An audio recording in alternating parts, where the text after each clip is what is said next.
او من ينشأ في الحليه اي دوی نسبت کوي الله ته دا غچا چې پالنه کیږي پکالو کې هو في الخصام غير مبين او په جګړه کې وضاحت نشي کولای ګوره مشرکان ظالمان الله ته نسبت کوي نو به د دې مخلوق نسبت او دوی چې هغه سدي کمزوري دي نو زنانو کې دوه کمزورتي الله ذکر کړي یو زنانه په دې کمزوري چې پالنه پس کیږي په کالو کې یعنی بغیر د کالونه د زنانه خایس نه وي اوس موږ سړو ته وګوره الحمدلله ثم الحمدلله دا ګیره منګس بکیو دا ټول غټ خایس دي څومره غټ خایس دي نه بګي کریم ته ضرورت شته نه بګي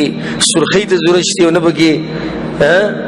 میخکی ته ضرورت شته نه بګي والو ته ضرورت شته چې ته ضرورت شته دغه شان چې دا ګیره دی ګره او د رسول په طریقه باندې په دې مخ کې په دومره خایس چې د حیرانی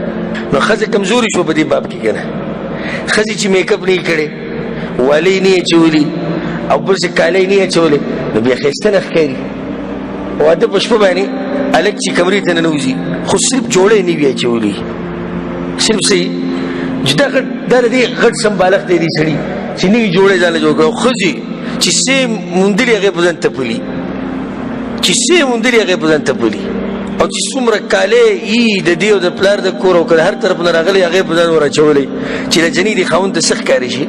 خسته مت کاری شي نو په دې اعتبار سره جنې کمزوري ده سړی نه بده سره وکړي چې هغه دې سړول الله خایس ور کړي قدرتي خایس دي او دا خایس ته کالی مالی په وجه یا بسخ کاری دا به بده ښکاری هغه اصلي خایس ته پټ کو دویمه کمزورتیا په زنانه کې دا الله وی د جګړې په وخت کې خبر نشي واځه کوي خپل خبر نشي کولای ظالمانو الله تم نسبت کوو نو به د کمزوري مخلوق نسبت مو ته